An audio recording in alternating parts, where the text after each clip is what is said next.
Good morning all of you. आज मैं आप लोग को व्याकरण पढ़ाऊंगा। इसके पहले मैंने आपको किताब पढ़ाया था। आज मैं व्याकरण पढ़ाऊंगा, शब्द विचार। पहले हमने बताया था आपको अर्थ के आधार पर शब्द का भेद।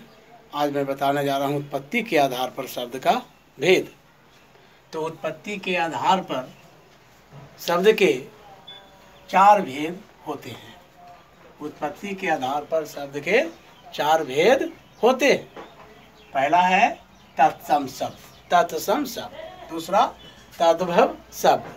तीसरा है देशज शब्द। चौथा है विदेशज शब्द। बच्चे, तत्सम शब्द का हम प्रयोग करेंगे। यहाँ तत्सम शब्द का प्रयोग करेंगे।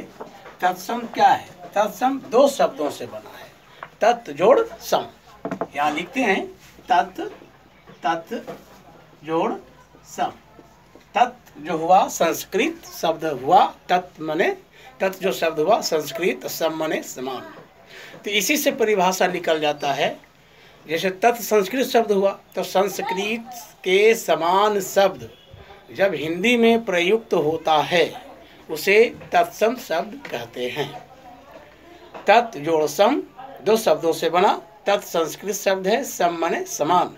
संस्कृत के समान शब्द जब हिंदी में प्रयुक्त होते हैं उसे कहते हैं तत्सम शब्द।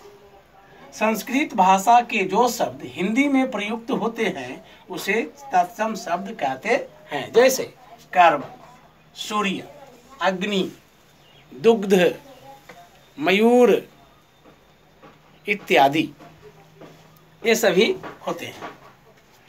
तद्भव शब्द दूसरा है तद्भव शब्द। तद्भव माने तत् जोड़ भव। तत् माने वह, अभव माने उत्पन्न हुआ, या उत्पन्न होने का मतलब यहाँ नहीं है परिवर्तन।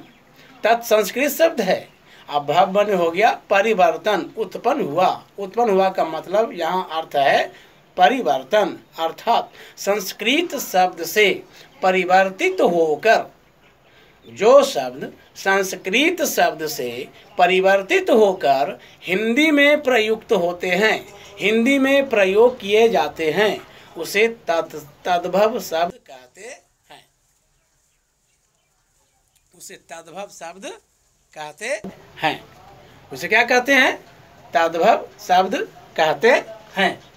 तो संस्कृत भाषा से परिवर्तित होकर जो शब्द हिंदी में प्रयुक्त होते हैं उसे तद्भव शब्द कहते हैं। समझ गए? तद्भव, तत् जोड़ भव, तद्भव। तद्भव माने क्या? तत् जोड़ भव, तद्भव। तत् माने वह, भव माने परिवर्तन। तो मतलब क्या हो गया?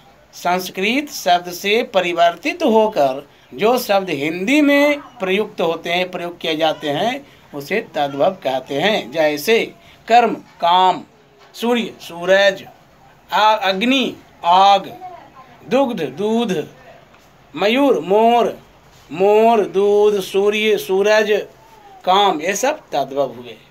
संस्कृत का जितना भी हिंदी है वह सब तद्भव होते हैं। तीसरा है देशज शब्द। तीसरा है देशज शब्द। देश में उत्पन्न, यानी देश माने क्या? देश माने देश, ज माने उत्पन्न। अपने देश में उत्पन्न हुए शब्द, अपने देश में उत्पन्न हुए शब्द, अपने देश में उत्पन्न हुए शब्द जब हिंदी में प्रयुक्त होते हैं, हिंदी में प्रयोग किए जाते हैं, उसे कहते हैं देशज शब्द। हम यहाँ लिख दिए हैं देश में उत्पन्न हुए क्षेत्रीय शब्द जो विभिन्न बोलियों द्वारा हिंदी भाषा में प्रयुक्त होते हैं उसे देशज शब्द कहते हैं। देश में उत्पन्न हुए क्षेत्रीय शब्द जो विभिन्न बोलियों द्वारा हिंदी भाषा में प्रयुक्त होते हैं उसे कहते हैं देशज शब्द। जैसे रोटी, बेटा, लोटा, पेट, झुग्गी, खुरपा, हंसिया, ये सभी, पगड़ी, रस्सी, ये सभी देशज शब्द हैं। फल है ना, ये सब देशज शब्द हैं। चौथा है विद्यार्थी विदेशज शब्द। चौथा क्या है? विदेशज शब्द। विदेशज माने विदेश जोड़ ज, विदेश माने विदेश, ज माने उत्पन्न। विदेश में उत्पन्न हुई भाषा जब हिंदी में प्रयुक्त होता है, थोड़े बहुत परिवर्तित होकर हिंदी में प्रयुक्त होता है, उसे कहते हैं विदेशज शब्द। हमने यहाँ पर इसका परिभाषा लिख दिया है।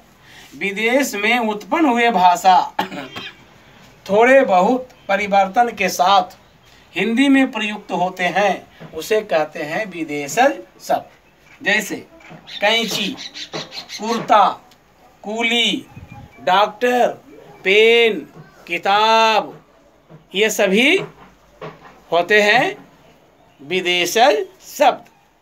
बाल्टी, पाजामा, ये सभी है कलम, बेंच, चेयर, वॉल, कमीज, ये सभी विदेशज शब्द हैं। समझे? इसे आप क्या करेंगे? ये शब्द उत्पत्ति के आधार पर जो शब्द हमने आपको पढ़ाया, ये 4 ये समाप्त हुआ। अब इसे आप लोग फिर कॉपी पर उतारेंगे, याद करेंगे और राइट करेंगे। धन्यवाद।